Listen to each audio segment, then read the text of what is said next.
Hey, what's going on, everybody? Welcome back to Idiot Proof Cooking.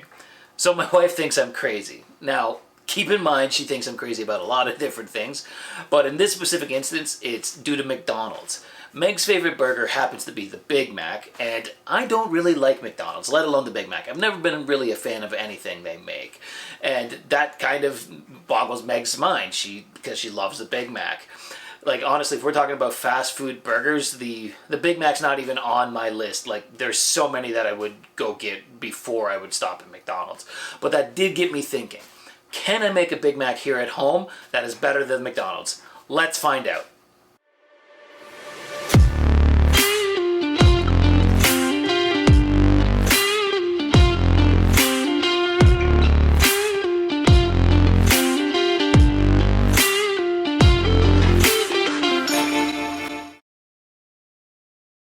Okay, so to start things off, I'm going to show you how to make a nice and simple brioche bun recipe. Now, this is the same one I used when making my Larry's burger, so you should check out that video as well. But you're going to start off with 1 cup of lukewarm water. I had mine heated to 110 degrees Fahrenheit, and add in 1.5 teaspoons of instant yeast. Mix those both together, and then set it aside for 5 to 10 minutes while we deal with the other ingredients. And then into the bowl of your stand mixer, add in 3 1/3 cups of bread flour. Pour that in very carefully.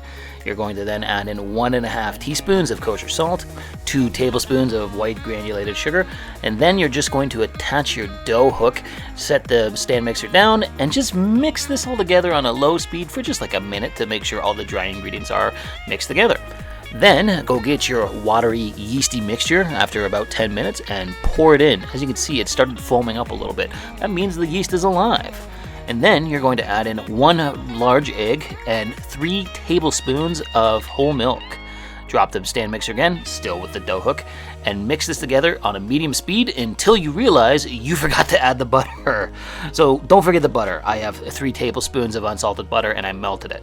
So add that in and then mix this all together on a medium speed with the dough hook for about 5 to 7 minutes until it comes out nice and smooth like that. It should be a pretty good consistency, like not too sticky or too dry. If it does come out too sticky, you can always just knead it in some flour for a little bit just to, make it a little bit less sticky. It's pretty, but if you follow the recipe, it should come out pretty nicely like this. So anyways, you're going to get yourself a large bowl like I have here and put in a couple tablespoons of olive oil.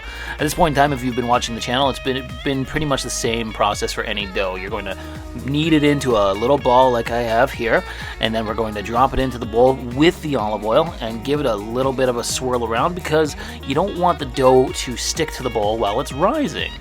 Then anyways, you're going to cover the bowl with plastic wrap and stick this in a warm, dry spot to let it rise until it doubles in size. Usually for me it takes about 2 hours, give or take, and I'll usually stick it in my oven, which is a pretty good warm and dry spot. So after 2 hours, as you can see, it's clearly doubled in size. So pull the plastic wrap off, and now it's time to deflate the dough. Just give it a little punch, jam your fingers in there, and that's probably one of the funner parts, is just punching the dough. It's a really cathartic moment. But anyways, now it's time to start cutting the dough into the individual buns. So I'm just shaping this out into like a long loaf shape almost, and then I'm going to cut it down the center because the recipe I've showed is good for 8 buns. So cut it down the center and then cut out 4 individual buns on each side like that, nice and simple. From there, you're just going to roll these buns in your hand, pressing down in towards your palm to make them into a nice ball shape. It's pretty straightforward. You don't have to do it like this. You can also just roll them in the palm of your hand on your work surface. Either works fine. But then you're going to get yourself a large baking sheet, line it with some parchment paper, and put all of the dough balls onto that parchment paper like you can see I've done here. The next thing we're going to do is cover these in plastic wrap again. I just reused the stuff that I had on the bowl, and we're going to stick this in the warm, dry spot once again for another hour to let these buns rise like you can see I've done here. And as you can see, they've clearly gotten bigger. So this is the perfect time to preheat your oven to 400 degrees Fahrenheit because that's what we're going to bake them at. But before we bake these buns, we're going to give them an egg wash. So into a bowl, pour in 1 large egg and then about a tablespoon of just regular old tap water. Mix those together and then get yourself a cooking brush and just brush down all the buns with your egg wash. But before we bake these, we are making McDonald's burgers after all, and the Big Mac has sesame seeds on its bun. So I've got some white sesames here, and I'm just going to sprinkle them all very generously over all of the buns.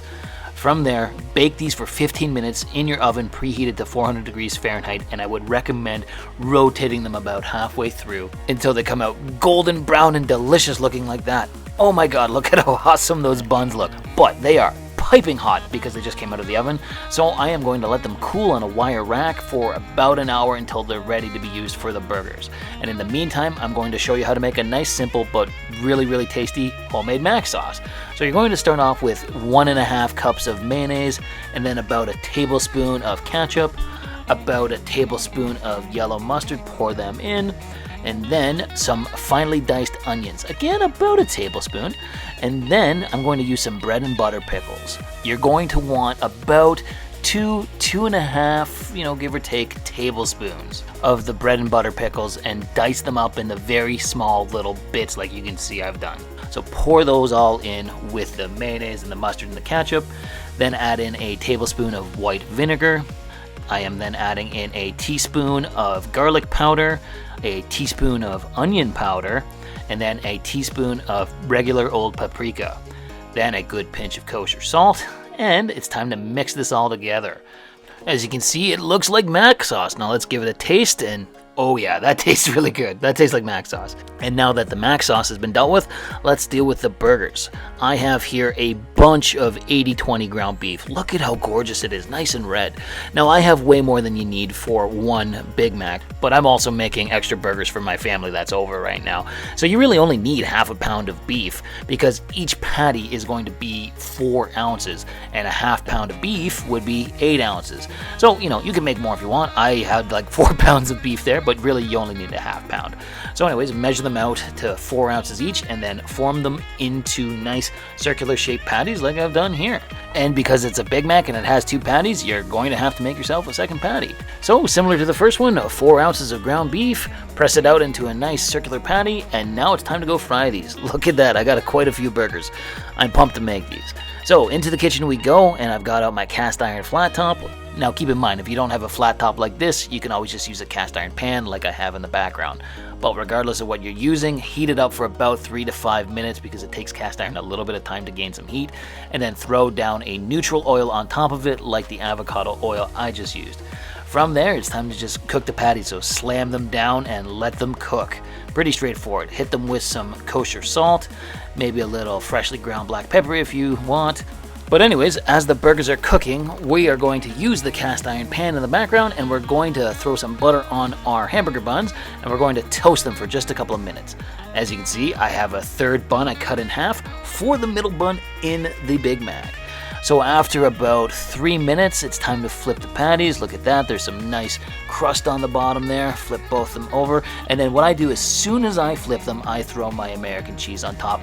Gives it some time to melt and get nice and melty on that patty. So anyways, let them cook for another 2-3 minutes per side, and then once they're done, it's time to take them off, and it's time to start assembling this burger.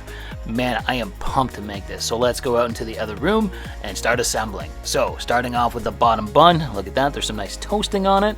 And what we're going to do is start off with a layer of the mac sauce. So mac sauce first on the bun, make sure there's a nice good coating on there.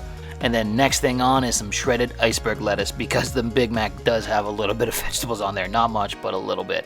So once the iceberg lettuce is on, I am going to throw on a layer of American cheese. Now my burger is going to have more cheese than your normal Big Mac, but more cheese does not make it a bad burger, that's for sure. Then you're going to hit it with the first patty, then the center bun on top of the patty, more mac sauce on top of that bun, more shredded iceberg lettuce on top of that bun, and then the final cheese covered patty on top, and then some bread and butter pickles because the Mac has pickles on it. So I'm going to put 3 bread and butter pickles on the top of this here, and then we're going to adorn it with the sesame covered bun. And look at that, that is a stacked Big Mac. Holy crap, is that ever big? That's a Big Mac, and I'm pumped to try this. Holy crap, look at that. I am so stoked about this. It's huge, it's really tall, but you know what, we gotta go in and try this. It's so gorgeous looking and it smells so heavenly. And like a normal Big Mac, it's drippy and messy. So let's go in for the first bite. And you know what? It is so damn good. Wow, it is messy like a Big Mac. Like I said, I think with a burger this size, it's hard for it not to be messy. But wow, is that good. Wow, it is so crazy good. The Big Mac sauce is just perfect and the burger is so nice and rich and flavorful. This was fun to make. This was really fun to make. And this is just way better than the ones you can get at McDonald's. Like the ones at McDonald's just taste so bland compared to this. Holy crap, was this ever good. Holy crap. But anyways, that is the end of the episode, like always. I hope you liked this one, because I certainly love making this burger. But if you did like the video, why don't you drop me a comment, like the video, or even subscribe to the channel. Thanks again for watching Idiot Proof Cooking. We'll see you again soon.